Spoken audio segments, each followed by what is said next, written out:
मंजर को हसन कहते हैं।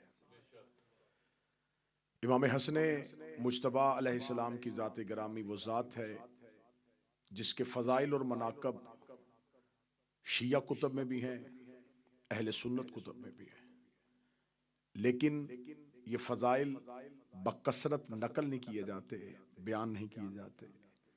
गुफ्तगू अमीर अल मोमिनीन के फ़ज़ाइल पे होती है, तज़किरा हज़रत इमाम हुसैन अलैहिस्सलाम का होता है। मैं चाहूँगा कि आज की मजलिस में मुकम्मल गुफ्तगू उस आका की ज़ात पे की जाए, उस मौला की ज़ात पे की जाए कि जिसके अंदर इतने फ़ज़ाइल थे कि वो अली का जानशीन बना।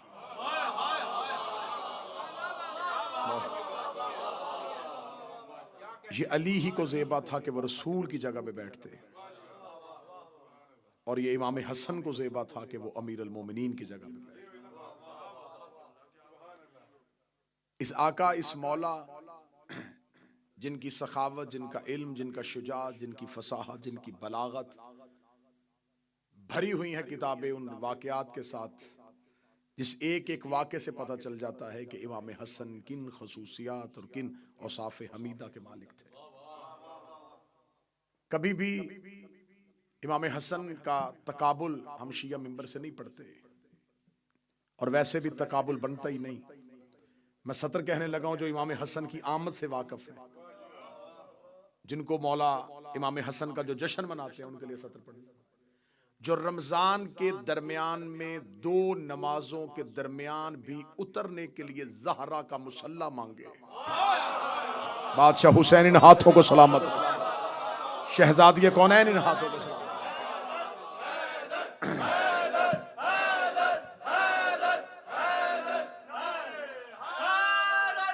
सतर मैंने पढ़ी, जुमला मैंने पढ़ा, नौजवानों का हाथ उठा। मौला इमाम हसन इस हाथ को कभी किसी का मोहताज न फरमाए। मैं जुमला फिर बदल देता हूँ। मैंने कहा जो रमज़ान के दरमियान में आए, दो नमाजों के दरमियान में आए, वस्त भी हो रमज़ान का, दिन भी हो जुमा का, नमाज ज़ोहर और असर के दरमियान जिसको ज़मीन पे उतरने के लिए पहला कदम रखने के लिए फातिमा के मुसल्ले की ज़रूरत हो, जो ज़हरा के मुसल्ले पे आए, जिसे बात समझ नहीं आई थी। मौला हसन 15 रमज़ान को आए थे, रमज़ान का वस्त था, आए जुमा के दिन थे, ज़ोहर असर के दरमियान आए थे। और जनाब सैयदा के बारे में कहा जाता है माकूल फी हक़ हवलदतल हसन बाद सलात ज़हर व सलातल असर। नबी की एक बीवी से पूछा गया था, तू बता तूने फातिमा को कितना पाक पाया? उसने कहा मैं उस बतूल की पाकीज़गी का क्या हक बयान करूं जिसने ज़ोहर की नमाज पढ़ के दुनिया को हसन जैसा इमाम दिया था, और असर की नमाज के लिए फिर मुसल्ला इबादत पे आ गई थी। न रोजा टूटा था, न मुसल्ला छूटा था, न रोजा टूटा था, न मुसल्ला छूटा था। जो दो नमाजों के दरमियान जमीन पर ज़हरा के मुसल्ले पे उतरे, मैं उसका तकाबुल उसके साथ कैसे पढ़ूं जिसकी वल्दियत में 4 लोगों में झगड़ा हो जाए? क्या तकाबुल पढ़ा जाए?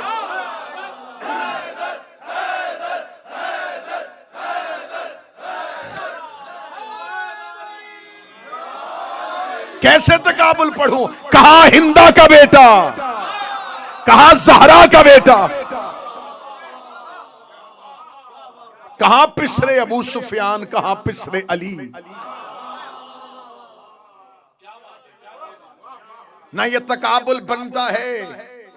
और ये जुमले मेरे नहीं है, बाखुदा मैं मौला इमाम हसन की मजलिस के मौके पर कह रहा हूं, ये जुमले मेरे नहीं है। शाम के दरबार में मुआविया बिन अबू सुफियान ने मौला हसन से कहा था, ए हसन अना खैरु मिनक, मैं तुझसे बेहतर हूं। ये लफ्ज कहे मुआविया ने दरबार शाम, हसन मैं तुमसे बेहतर हूं। इमाम हसन मुस्कुरा के कहने लगे, मैं तेरा तकाबुल कर ही नहीं सकता, तेरी मेरी बराबरी कैसी? मैं तो तुम्हें यह भी नहीं कह सकता कि मैं तुमसे बेहतर हूं, क्योंकि तकाबुल होता है मिलने वालों के दरमियान, जिनके कुछ औसाफ मिलते हैं। ये जुमले हजरत इमाम हसन के, उसे गाना खैर मिनका। इमाम हसन ने फरमाया, मैं तुमसे ये भी नहीं कह सकता।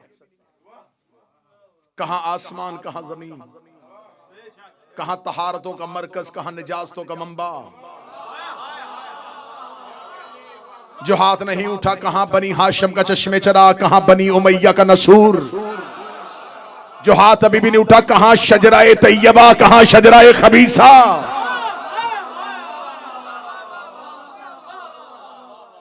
ये नस्ले हाशिम, वो नस्ल उमैया। तकाबुल कैसा, न खानदानों का तकाबुल, न माँ का माँ से तवाज़ुन, न बाप की बराबरी बाप से, न दादा की बराबरी दादा के साथ। कैसे तकाबुल हो सकता? मौला अमीर अल मोमिनीन ने कूफा में बैठ के कहा था, मौला अमीर अल मोमिनीन ने फरमाया था, अली के लिए सबसे बड़ा सितम यह है कि अली का मुकाबला उनके साथ किया जा रहा है। मवाजना हम पल्ला में होता है, मुकाबला हम वजन पे होता है। कहां बनी हाशिम और कहां बनी उमैया। ये सिर्फ तारीख मुअर्रख की तेजी थी कि उसने बनी उमैया को नबी का रिश्तेदार साबित करने की कोशिश की। वरना मैं मिंबर पे कई बार कह चुका हूं और उस बात को मैं इतनी कसरत के साथ पढ़ना चाहता हूं कि ये हर कान तक पहुंच जाए। बनी उमैया की नबी के साथ कोई रिश्तेदारी नहीं। अब्द मनाफ के दो बेटे थे, एक का नाम अमर था, एक का नाम अब्दुल शम्स था। मैं बच्चों को समझाने के लिए, अमर और अब्दुल शम्स, ये हजरत अब्द मनाफ के दो बेटे थे। दोनों शाम में रहते थे, दोनों ही तजारत करते, क्योंकि सरकार हजरत अब्द मनाफ की तजारत शाम में थी। अमर को किसी ने बताया कि तुम्हारा आबाई वतन जो मक्का है वहां कहत पड़ चुका है। जनाबे अमर 200 ऊंटों पे रोटियां लाद के शाम से चले और मक्का पहुंचे। मक्का के 200 ऊंट अल्लाह की राह में ज़िबा किए, उसके शोरबे के अंदर रोटियां भगोई, 3 महीने मक्के वालों को खिलाई। और वो जो शोरबे में भगोई रोटी होती थी उसे अरबी में हश्म कहते थे। इतना खिलाया कि मशहूर हो गए हाशम। बाबा सरकार आगे तशरीफ ले, बाबा जी आगे तशरीफ। सलवात सारे हज़रात मिलके बुलंद आवाज से बिस्मिल्लाह सरकार, बिस्मिल्लाह सरकार।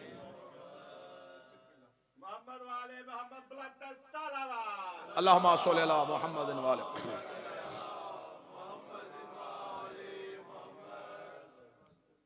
सरकार आगा जी शरीक मजलिस हुए, मजलिस की रूहानियत में मजीद इजाफा और मेरे लिए ये सआदत की दुआ का हसूल बना और उनकी बरकत जो है वो मुझे जैसे तालिब इल्म के लिए बाइस फजीलत बनी। इतना खाना खिलाया कि मशहूर हो गए। जब हजरत आमर ने मक्का में खाना खिलाना शुरू कर दिया तो अब अब्दुल शम्स कहां रह रहे थे? तो जो मेरी तरफ शाम में। अब्दुल शम्स शाम में थे, अमर कहां आ गए? मक्का में। खाना खिलाना शुरू कर दिया। अब मक्का के लोगों ने जनाब हाशिम को जाने नहीं दिया। मतवल्लियत काबा हजरत हाशिम के पास थी, खाना काबा की चाबियां हजरत हाशिम के पास थी।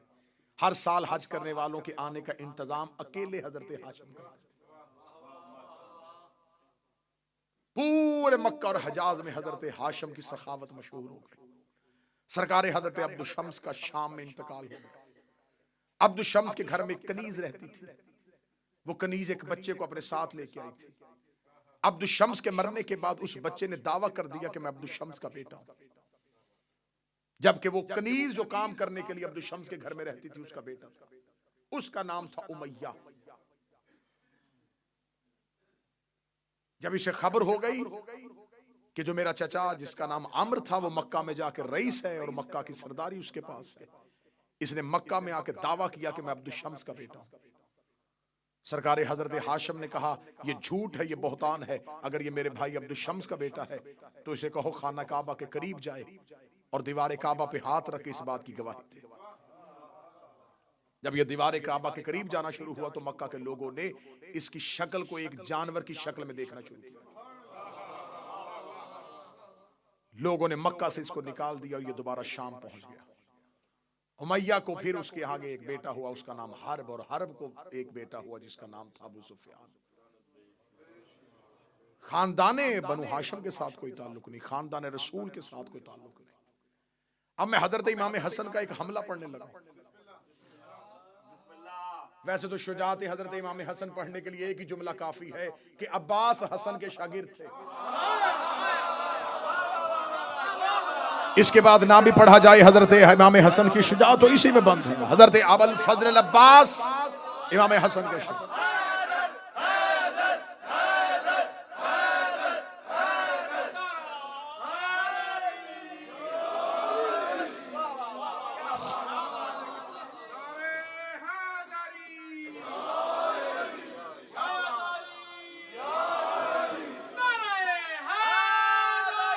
या शागिर्द थे। और सिर्फ हजरत अबुल फजल अब्बास नहीं, खानदाने हाशिम को, हाशमियों को, अली के बेटों को तलवार चलाने का और नेजा फेंकने का अंदाज इमाम हसन ने सिखाया।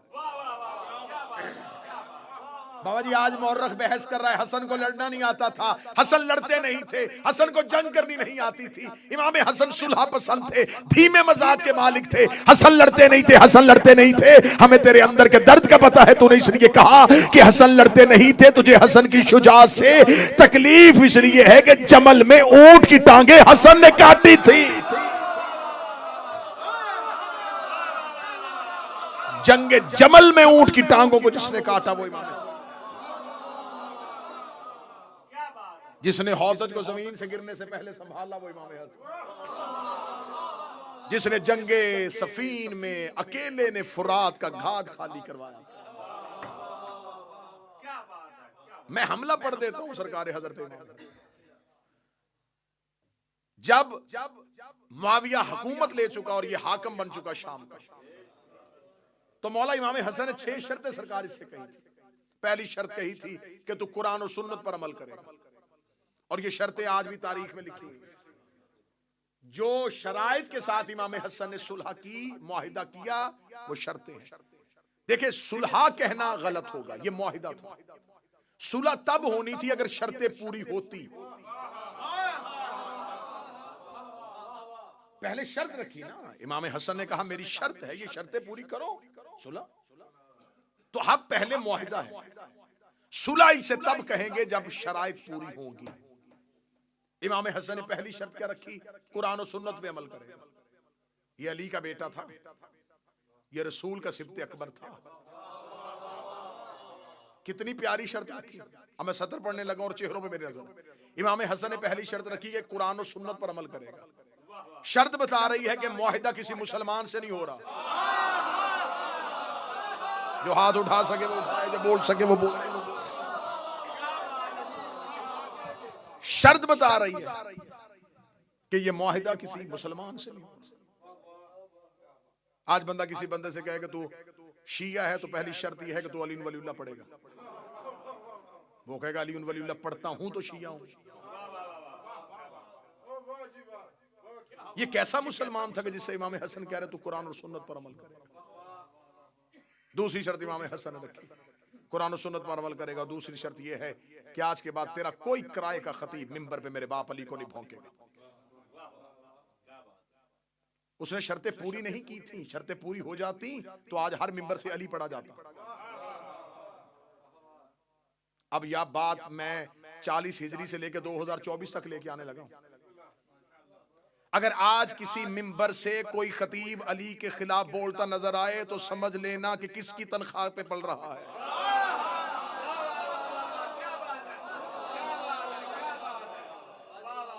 मिंबरों पे अली पे भौंकना हिंदा के बेटे की तनख्वाह थी। मौला इमाम हसन ने फरमाया कोई तेरा किराए का खतीब मेरे बाबे अली को नहीं भौंकेगा। तीसरी शर्त रखी थी मेरे शियों के हकूक का ख्याल रखा जाएगा। मेरे शियों को नाहक कत्ल नहीं किया जाएगा, उनके हकूक मजरू नहीं किए जाएंगे। क्यों? मौला इमाम हसन बचा रहे थे, अपने नौकरों को बचा रहे थे, अपने असहाब बचा रहे थे करबला के लिए। जमीन साजी कर रहे थे इमाम हसन। इमाम हसन मुश्तबा ने ये शराइत रखी। और अगर आप तारीख को बगौर उसका मुतालिया करें, कैसी कैसी शख्सियात का कत्ल हुआ था उस दौर में। हुजर इब्ने अदई जैसे, रुशैद हजरी जैसे लोग, अब्दुल्ला इब्ने मसऊद जैसा लोग, मुफस्सिर कुरान जिसने तफसीर अली से ली थी, जो मुफस्सिर कुरान था। मुआविया ने उसे अपने दरबार में खड़ा करके छड़ियों के साथ मरवाना शुरू किया। बूढ़े थे और सिर्फ बेटियां थी, उनकी बेटा कोई नहीं था। जमीन पे जख्मी गिरा पड़ा था ये अली का सहाबी, ज़ईफ। और मुआविया तक से नीचे उतर के करीब आके कहने लगा क्या फायदा हुआ अली की मोहब्बत का, अभी थोड़ी देर के बाद मर जाएगा, दुनिया में तेरी बेटियां अकेली रह जाएंगी, कैसे अपना मुआश का बंदोबस्त करेंगी, कैसे जमाने में जिएंगी। अब्दुल्ला इब्ने मसऊद ने आंखें बंद होते हुए आंखें खोल के कहा मेरी बेटियों के रिस्क की तुझे क्यों परवाह है। और ये जो आज वजीफा पढ़ा जाता है कि किसी घर में रिस्क की कमी हो तो उस घर की मस्तूर को चाहिए कि रात को सोने से पहले सूरह वाक़िया पढ़े। ये वजीफा अब्दुल्ला इब्न मसऊद ने बताया था। अब्दुल्ला इब्न मसऊद ने फरमाया तू मेरी बेटियों के रिस्क की फिक्र न कर, वो अली के कहने के मुताबिक रात को सोने से पहले सूरह वाक़िया पढ़ के सोती है। इसे कहते हैं सहाबी मरता हुआ भी अली की हदीस बयान कर रहा है। दुश्मन के दरबार में अली की हदीस पढ़ा और उसने ठोकर मार के कहा चल फिर मरना ही चाहता है तो तूने कुरान पे इतनी खिदमत की है, तेरी तफसीर कुरान पे इतनी खिदमत है, चल मैं तुझे इतना जरूर अजर दूंगा कि तूने कुरान के लिए बड़ी खिदमत की है। मैं तुझसे पूछना चाहता हूं तू कैसे मरना चाहता है? तेरी खिदमत के एवज में तुझे इतनी छूट दे देता हूं, तू जिस तरह मरना चाहे मैं तुझे वैसे मारूंगा। तू कैसे मरना चाहता है? तू कैसे मरना चाहता है? अब्दुल्ला इब्न मसऊद ने बंद आंखों खोल के कहा बिल्कुल ऐसे जैसे 12वें के दौर में तू मेरे हाथ से मरना चाहता।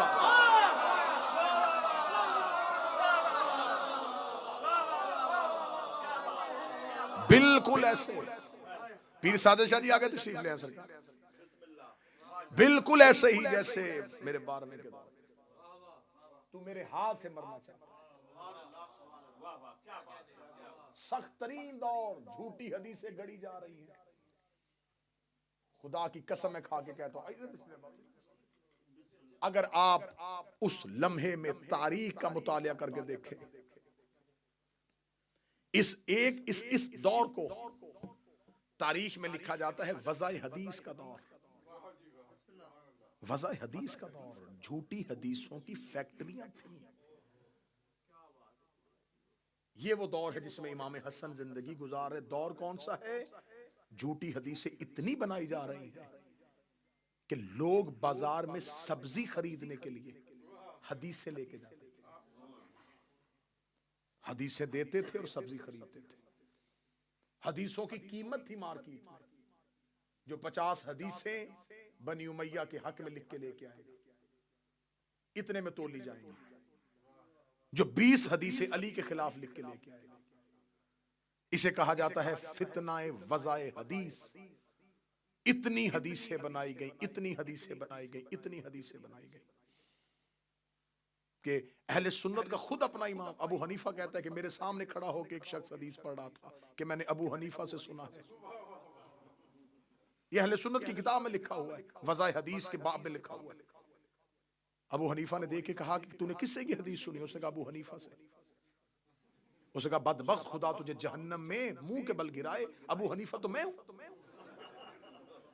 मैंने तो आज तक ये हदीस नहीं पढ़ी। ये दौर था, क्योंकि ये मेरी बात इस माइक के जरिए पूरी दुनिया में सुनी जा रही है। जो लोग आज कहते हैं अली और माविया भाई भाई, बैनर लगे हुए हैं पाकिस्तान के शहर, सोशल मीडिया पे शोर है, ये तो शियों की सिर्फ दुश्मनी है।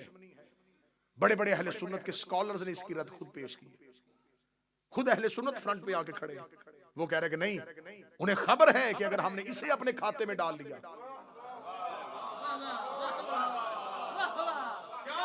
फिर यहां से तो खोज शुरू होगी। लिहाजा जो पढ़े लिखे सुन्नी है वो यजीद से पहले ही मोहतात हो गए थे, यजीद से पिछले दौर से ही मोहतात हो गए थे। वो कहते सिर्फ यजीद को खाते पे ना डालो, यजीद को फेंको और इससे पहले मुआविया को भी फेंको, ताकि पूरे बनी उमैया से हम सबकदोश हो जाएं, बनी उमैया से हमारे हाथ पीछे हो जाए। पढ़े लिखे अहले सुन्नत स्कॉलर जो पुराने लोग थे वो नहीं मानने के लिए तैयार थे। उन्हें खबर थी अगर हमने इसे मान लिया फिर पूरी की पूरी खिलाफत गई। अगर हमने इसे अपने खाते डाल लिया तो इसने अपने दौर में इतना कुछ किया हुआ है, वो सब कुछ हमें मानना पड़ेगा। जितनी अहले सुन्नत की किताबें हैं हदीस की, चाहे वो मुस्लिम हो चाहे वो बुखारी हो, ये सब के सब शागिर्द हैं निसाई के। जाए जाके किताब उठा के देखे और अहले सुन्नत को मैं चैलेंज करके कह रहा हूं, मुझे बताएं कि इमाम नसाई का कत्ल क्यों हुआ था, उसे क्यों मारा गया था? जब उसने खड़े होके अहले बैत के फजाइल पढ़ने शुरू किए तो मजमे में से एक बंदा उठा और उसने कहा तू अली के फजाइल, अली की हदीसें पढ़ी जा रहा है, क्या तेरे पास मुआविया के हक में कोई हदीस नहीं है? तो इमाम नसाई ने वहीं खड़े होकर कहा हाँ मेरे पास मुआविया के हक में एक हदीस है कि नबी ने कहा था कि खुदा तेरा पेट ना भरे। और ये आज भी हदीस सही मुस्लिम में पड़ी हुई, आज भी हदीस पड़ी हुई कि रसूल अल्लाह ने उसे बद्दुआ दी थी कि खुदा कभी भी तेरे पेट को न भरे। जब निसाई ने ये जुमला कहा तो लोगों ने उसे उतार के कहा बाखुदा ये शिया है, और उसे मारना शुरू किया। और इसी हालत में, जख्मी हालत में उसे लोग ले गए और उसको जाके मक्के में दफन कर दिया और वो मर गया। फितना वज़ा हदीस हो रहा है। उस दौर में इतना तंग कर दिया गया है कि लोगों को वही इस्लाम पढ़ाया जा रहा है जो बनी उमैया दे रहे हैं। इस दौर में इमाम हसन का एक हमला पड़ने लगा। मौला हसन ने 5वीं शर्त रखी थी कि देख तू अपनी जिंदगी तक खिलाफत करेगा, हुकूमत करेगा, लेकिन तू अपने मरने के बाद अपने बेटे को वली अहद नहीं बनाएगा। इसने अपनी जिंदगी में अपने बेटे के लिए हालात ठीक करने शुरू कर दिए। खुरासान में बैत लेनी शुरू कर दी, कूफे में बैत लेनी शुरू कर दी, बसरा में बैत लेनी शुरू कर दी। खबर इमाम हसन को मदीने पहुंची और ये मुआहिदा होने के 4.5 या 5 साल के बाद खबर पहुंची कि इसने तो बैत लेनी शुरू कर दी। इमाम हसन अलैहिस्सलाम मदीने से एक गुलाम के साथ अकेले शाम आए। मैं जंग पढ़ने लगा हूं। कोई लश्कर नहीं, कोई फौजी नहीं, कोई सिपाही नहीं, अकेले हजरत इमाम हसन एक गुलाम को साथ लेके मदीना से निकले। आगे जी शाम मुखबरों ने जाकर दरबार में खबर दी हसन शाम पहुंच गए। और वो शाम के सदर दरवाजे पे आ गए। कहा जल्दी करो, मेरे दरबार को भरो लोगों से, हसन के पहुंचने से पहले मेरा दरबार भर दिया जाए। मैं ऐन ही तारीख पढ़ने लगा, बिल्कुल हरफ बहरफ तारीख पढ़ने लगा।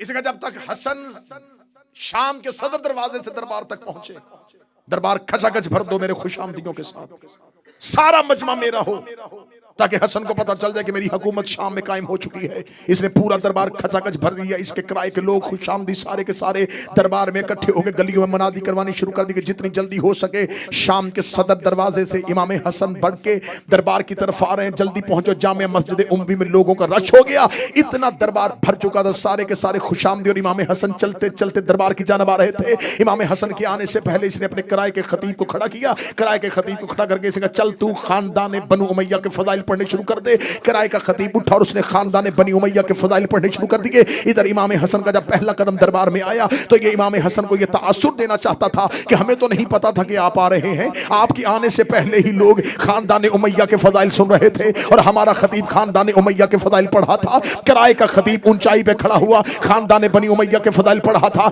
इमाम हसन दरबार में आके खड़े हुए। लोगों ने तीखी नजरों से हसन की तरफ देखा और इमाम हसन की तरफ कोई तवज्जो न की। किसी ने इमाम हसन को कुर्सी न दी, किसी ने इमाम हसन के लिए रास्ता न छोड़ा। सारे खानदान बनी उमैया के फजाइल उठ उठ के दाद दे रहे थे। तहसीन की आवाजें आ रही थी, वाह वाह मरहबा की सदाएं आ रही थी।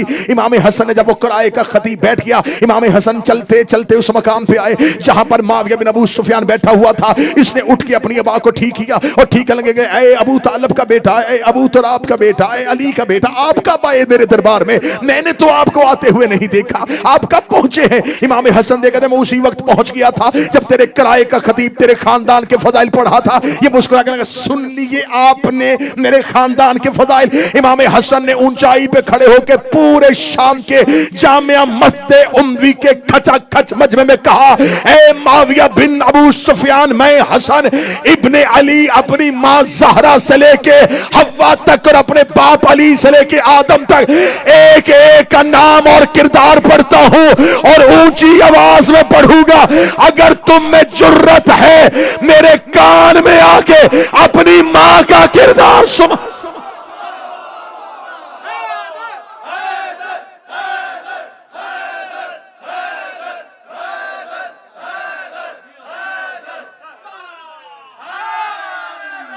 ऐ मुझ पे फख्र मुबाहात करने वाले, ऐ मेरे खानदान पे फख्र करने वालों, ऐ मेरे खानदान पे फख्र मुबाहात करने वालों, कान में आके पढ़ो।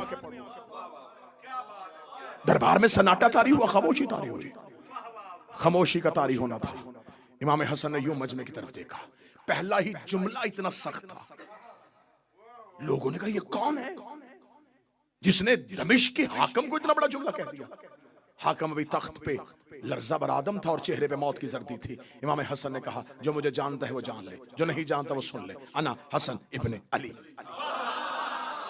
मैं हसन अली का बेटा हूँ, मैं अबू तालब का बेटा हूँ, मैं ज़ुर्रियत इब्राहिम हूँ, मैं नस्ल इस्माइल हूँ, मैं शजरा तैयबा का समर हूँ, मैं फर्जंद इब्राहिम हूँ, मैं फर्जंद इस्माइल हूँ, मैं सफ़ा का बेटा हूँ, मैं मरवा का बेटा हूँ। इतना कहते कहते इमाम हसन के जुबान से जुमला निकला, मैं चाहूँ तो इराक को शाम कर दूँ, मैं चाहूँ तो इराक को शाम कर दूँ, मैं चाहूँ तो दिन को रात कर दूँ, मैं चाहूँ तो रात को दिन कर दूँ। पीछे से बंदा मजमा चीरता हुआ आगे बढ़ा और आगे बढ़ के लगा, मा अकाला हक हाफिज जालिक, तू वो क्यों कह रहा है जो तू कर ही नहीं सकता। इमाम हसन ने तीखी हुई नजरों से पीछे मुड़ के देखा, फरमाया शर्म नहीं आती औरत हो के मर्दों में खड़ी,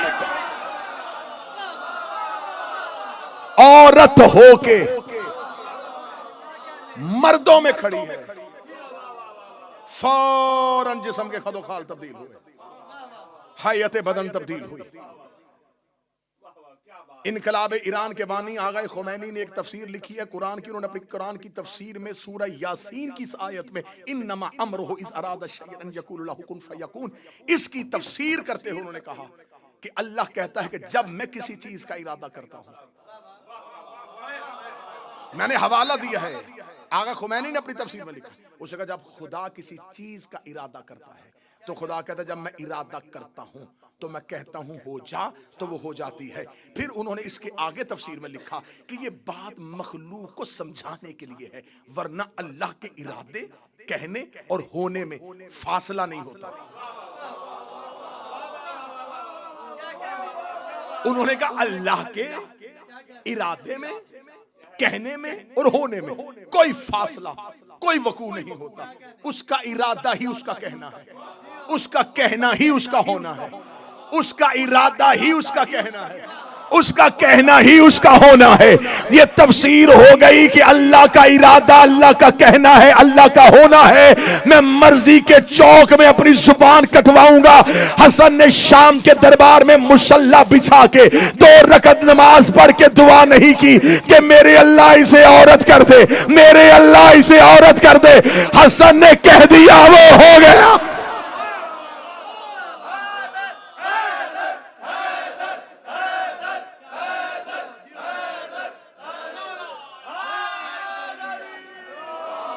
क्यों?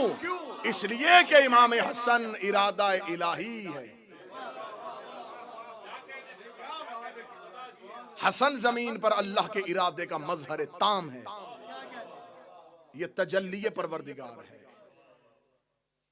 अल्लाह का कहना इनसे साबित है क्योंकि ये दलील परवरदिगार है। कहा शर्म नहीं आती औरत होके मर्दों, यहां तक आपको जाकिरी ने सुनाई है। मैं इससे अगली हदीस का अगला टुकड़ा सुनाने लगा, अब इससे भी अच्छा टुकड़ा सुनाने लगा हूं। जब कहा शर्म नहीं आती औरत हो के मर्दों में आ गई है, हैयत तब्दील हुई, खदोखाल तब्दील हुए, मिंबर की पूरी खतीबाना जिम्मेदारी के साथ जुमला कहने लगा। जो ही बदन तब्दील होना शुरू हुआ तो अपने आप में शर्मिंदगी में ऐसे मजमे से बाहर निकलने का इरादा किया। इमाम हसन ने पीछे आवाज कहा रुक जा, कहां जा रहा है, घर जाके क्या करेगा, घर पे तो औरत बैठी थी, जा हमने उसे मर्द कर दिया है, हमने उसे मर्द कर दिया।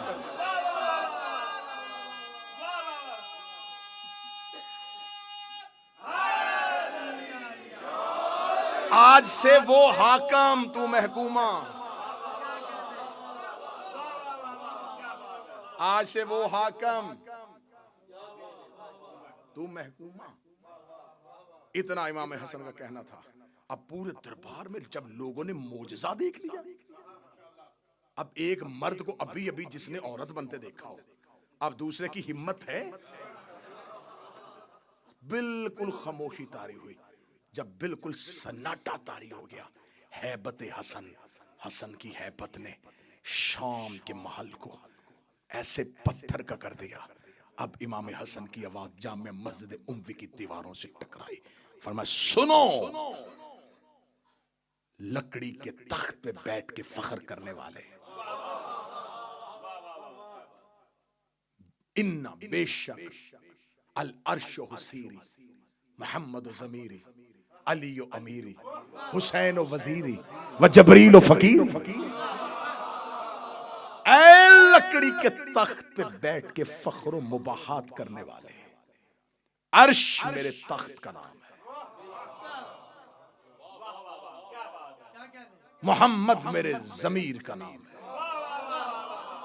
अली मेरे अमीर का नाम है, हुसैन मेरे वजीर का नाम है, जबरील मेरे फकीर का नाम है।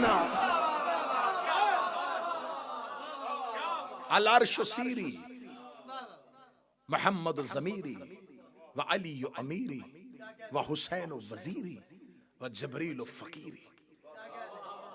कहीं तारीख से खुतबा अकेले अकेले शाम में, अकेले है शाम में। अरबी जुबान में आप नफरत के साथ, जैसे हम उर्दू जुबान में किसी के साथ बात करते उलझते उलझते, जब उस बंदे को इस काबिल न समझे ना किसी बात, तो बंदा उर्दू जुबान में एक लफ्ज बोलता है, माहौल चल हट, बोलते हैं चल हट। अरबी जुबान में इसके सिर, चल हट। और अगर सामने औरत हो तो उसको सिर नहीं, सीरी। सिर कहा जाता है मर्द के लिए, सीरी कहा जाता है औरत। चल हट मर्द हो सिर, औरत हो सीरी।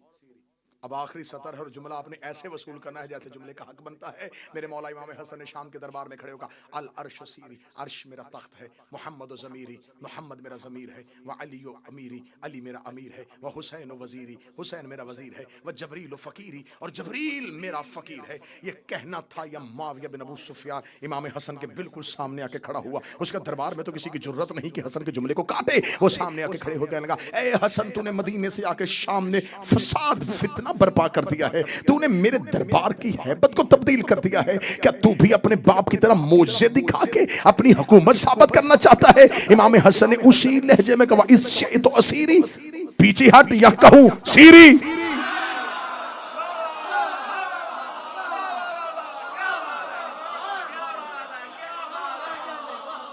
पीछे हटेगा या तुझे भी कहूं सीरी।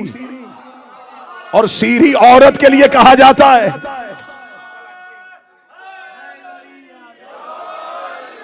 रास्ता छोड़ या मैं कहूं सीरी। रास्ता छोड़ता है या तुझे कहूं सीरी। पूरी महफिल से इमाम हसन इस अंदाज से निकले और खड़े होकर कहा, खबरदार, मैंने तुझे कहा था कि अपने बाद अपने बेटे की वली अहदी की कोशिश न करना। अगर तुमने यजीद अपने बेटे को खलीफा बनाने की कोशिश की तो जान लेना मेरे भाई का नाम हुसैन है।